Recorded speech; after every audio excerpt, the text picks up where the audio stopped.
లక్ష్మీదేవికి ఇష్టమైన శుక్రవారం రోజున లక్ష్మీదేవిని మెప్పించే కనకదార స్తోత్రం పఠిస్తే అమ్మవారు చల్లని చూపులతో మన దారిద్ర్యాన్ని తొలగిస్తారని ప్రగాఢ నమ్మకం. కనకదార స్తోత్రం సంస్కృతంలో ఆది శంకరాచార్యులచే రచించబడిన శక్తివంతమైన స్తోత్రం. లక్ష్మీదేవి కటాక్షాన్ని పొందగోరేవారు ప్రతిరోజు కనకదార స్తోత్రం పఠిస్తే దారిద్ర్యం దరిచేరదు. అయితే కనకదార గురించి ఒక కథ ప్రచారంలో ఉంది.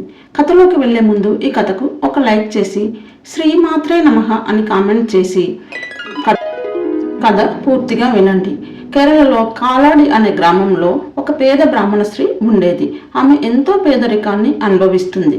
కనీసం ఆమె ఇంట్లో తినడానికి కూడా ఏమీ ఉండేది కాదు. ఆది శంకరాచార్యుల వారు రోజు ఒక ఇంట్లోనే భిక్ష తీసుకోవాలనే నియమం కలవారు. ఒకరోజు శంకరాచార్యుల వారు ఆమె ఇంటి ముందు నిలబడి భిక్ష కోసం వేచి చూస్తున్నారు. ఆమె వారిని చూసి ఎంతో బాధపడుతుంది.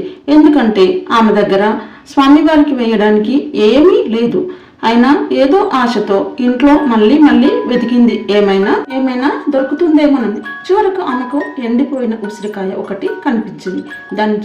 దాన్ని తీసుకొని బయటకు వచ్చి శంకరాచార్యుల వారికి వద్దకు వెళ్ళి తాను తెచ్చిన ఉసిరికాయను వారికి భిక్షగా సమర్పించింది.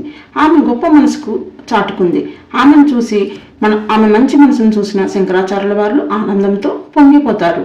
కానీ ఆమె పేదరికాన్ని చూసి చాలా బాధపడతారు. వెంటనే కనకదార స్తోత్రం చేసి లక్ష్మీదేవిని ప్రార్థిస్తారు. ఆమె మంచి మనసు ఉన్న ఆమెను ఎందుకని నీ అనుగ్రహం ఉండదు అని లక్ష్మీదేవిని అడగగా, కుటుంబం పూర్వజన్మలో ఎటువంటి దాన ధర్మాలు చేయలేదు, అలాంటి కుటుంబాన్ని నేను ఎలా కనికరించగలను అని లక్ష్మీదేవి అదృశ్యమైపోతుంది. శంకరాచార్యుల వారు లక్ష్మీదేవిని మళ్ళీ ప్రార్థించడం మొదలు పెడతారు. ఆ పేద బ్రాహ్మణుని చేసిన పాపాలు తొలగించే పని నీ వల్ల అవ్వకపోతే ఇంకెవరి వల్ల అవుతుందని ఆమెను కనకదార స్తోత్రం పారాయణం మొదలు పెడతారు. ఆ స్తోత్రంతో ఒక దగ్గర శంకరాచార్యుల వారు చేసిన పారాయణానికి అమ్మవారు సంతోషించి ఆకాశం నుంచి ఆ పేద బ్రాహ్మణి ఇంటి ముందు బంగారు ఉసిరికాయల వర్షం కురిపిస్తుంది. అంతేకాకుండా ఆ పేద బ్రాహ్మణ కుటుంబం చేసిన పూర్వ పాపాలన్నింటినీ తొలగిస్తుంది. లక్ష్మీదేవి చేసిన సాయానికి శంకరాచార్యుల వారు కృతజ్ఞతతో అమ్మవారిని కనకదార స్తోత్రంతో స్తుతించారు. కనకవర్షం కురవడం ఆగిన తర్వాత శంకరాచార్యురాలు ఒక కోరిక కోరుతారు. అమ్మ, నువ్వు ఇచ్చిన ఈ బంగారం నుంచి నాకు ఏది వద్దు, కాను నాకు నీ దర్శన భాగ్యం కావాలి అని కోరుతారు. ఏ స్వార్థము లేని శంకరాచార్యుల కోరికతో అమ్మవారు సంతోషించి దర్శన భాగ్యాన్ని ఇస్తుంది. అప్పటి వరకు పేదరికం అనుభవిస్తున్న ఆ బ్రాహ్మణ స్త్రీ తన జీవితంలో కన్నీళ్లతో శంకరాచార్య వారికి కృతజ్ఞత తెలుపుతుంది. ఇది కనకదార స్తోత్రం యొక్క కథ. అయితే ఇందులో ఒక అద్భుతం ఉంది. అది ఏంటో తెలుసా?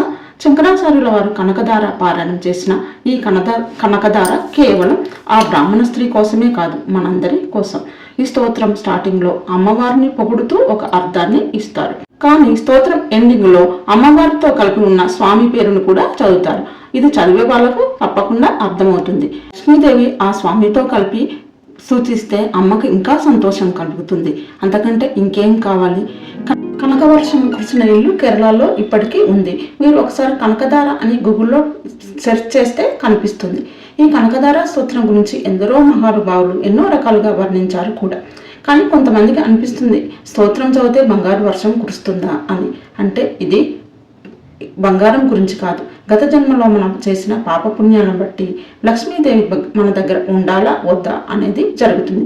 కనకదార స్తోత్రం పారాయణం చేయడం ద్వారా లక్ష్మీదేవి కటాక్షం ప్రేమగా ఇస్తుంది. దారిద్ర్యం నుంచి విముక్తి కలుగుతుంది. అష్టలక్ష్ముల సమిష్టి రూపమైన శ్రీ మహాలక్ష్మీదేవి అనుగ్రహం ద్వారా దైనందిన కార్యక్రమంలో భోగభాగ్యాలు కలగడంతో పాటు శాశ్వతమైన లక్ష్మీ కటాక్షం కలుగుతుంది. నిజమైన సంపద అంటే లక్ష్మీ కటాక్షం. మరో మంచి భక్తి కథతో మరో వీడియోతో కలుస్తాను. Thank you for watching.